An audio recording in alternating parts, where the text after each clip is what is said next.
आप सुप्रिया, और आपने ये सिर क्यों पीटा है? मैं सिलसिलेवार तरीके से कुछ चीजों को, हाँ देखिए, व्हाट्सएप के फर्रे से आए हुए आंकड़ों को पढ़ने में यह दिक्कत होती है। मैं दावे के साथ कह सकती हूँ बजटरी एस्टिमेट और रिवाइज्ड एस्टिमेट और एक्चुअल्स में अंतर नहीं पता होगा। मैं आप बच्चों से कहती हूँ, आपके पिताजी मान लीजिए महीने का 1000 रुपए कमाते हैं और महीने की शुरुआत में यह डिसाइड होता है कि इस महीने हम 200 रुपए खाने पर खर्चा करेंगे। तो भाई 1000 का 200 रुपए 250 रुपए, 1/4 जो है वो खाने पर खर्चा होगा, 1/4। तो घर में बड़ी खुशी है कि 1/4 खाने पर खर्चा होगा, तो बढ़िया रसगुल्ला आएगा, दही आएगी, गुलाब जामुन आएगा, मछली मीट मुर्गा जो कोई खाता है, पनीर वनीर सब आएगा। एंड में क्या होता है, 250 कहा था, खर्चा सिर्फ 100 रुपए किया। तो बजटरी एस्टिमेट 250 था, रिवाइज एस्टिमेट सिर्फ 100 रुपए किया। तो कटौती करी ना खाने में, वही इन्होंने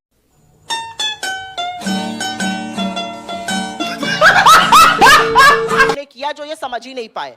इन्होंने कहा था हम एजुकेशन पर इतना खर्चा करेंगे, उसको घटा दिया 4000 करोड़ रुपए से।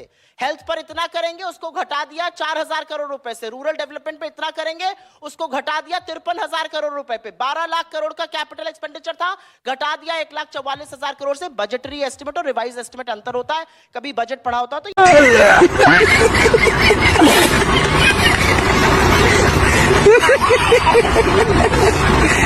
जरूर पता होता। 1 मिनट, सिलसिलेवार तरीके से इन्होंने कहा फैसिनेशन। अरे फैसिनेशन हमें किस बात का है?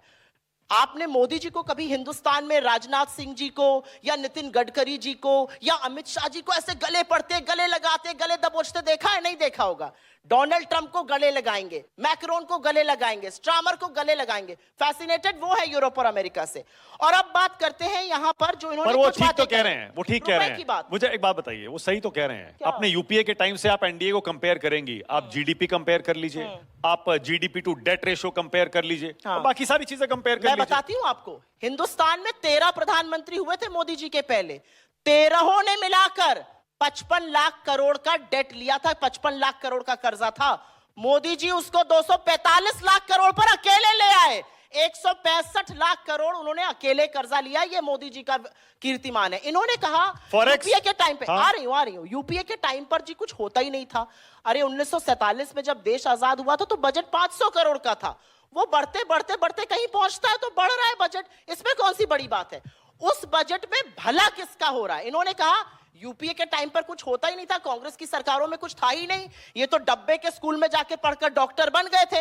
अरे नेहरू जी ने 200 साल की ब्रिटिश हुकूमत के बाद जब देश आजाद हुआ तो रोना नहीं रोया मोदी जी की तरह, नेहरू जी कुछ करने नहीं देते हैं, नेहरू जी ने ये कर दिया। नेहरू जी ने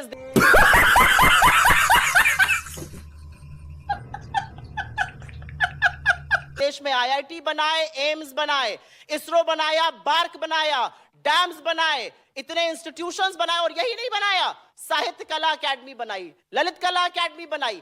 नेहरू जी ने यहां पर इंस्टीट्यूशंस बनाए, एम्स बनाए, आईआईटीज बनाए। इन्होंने क्या बनाया? इन्होंने, एक मिनट, इन्होंने व्हाट्सएप यूनिवर्सिटी और फेसबुक यूनिवर्सिटी की फेक न्यूज फैक्ट्री बनाई। और अब मैं यहां पर एक छोटी सी बात करना चाहती हूं रुपए को लेकर, क्योंकि रुपए पर चर्चा होनी जरूरी है।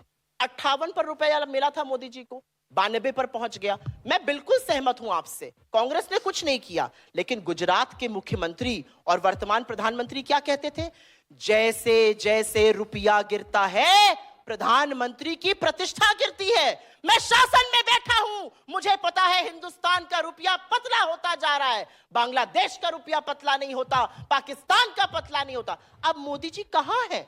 चीन को लाल आंखें दिखाने वाले थे, 116 करोड़ का ट्रेड डेफिसिट करके बैठे हैं। कहां है? अच्छा, फॉरेक्स रिजर्व भी तो बढ़ गया। फॉरेक्स रिजर्व कितना है? ऑल टाइम हाई, 7 अरब से ज्यादा। अच्छी बात, आपको पता है आरबीआई ने कितना पैसा खर्चा किया है पिछले 6 महीनों में रुपए को बचाने के लिए? $55 बिलियन। और फिर भी रुपया नहीं बच पा रहा है। जब डॉलर इंडेक्स 2% गिरा तब भी रुपया गिरता रहा, सारी करेंसीज बढ़ी। और रुपया सिर्फ डॉलर के खिलाफ नहीं, पाउंड के खिलाफ, फ्रैंक के खिलाफ, सिंगापुर, ऑस्ट्रेलिया, क्रोना, सबके खिलाफ गिर रहा है।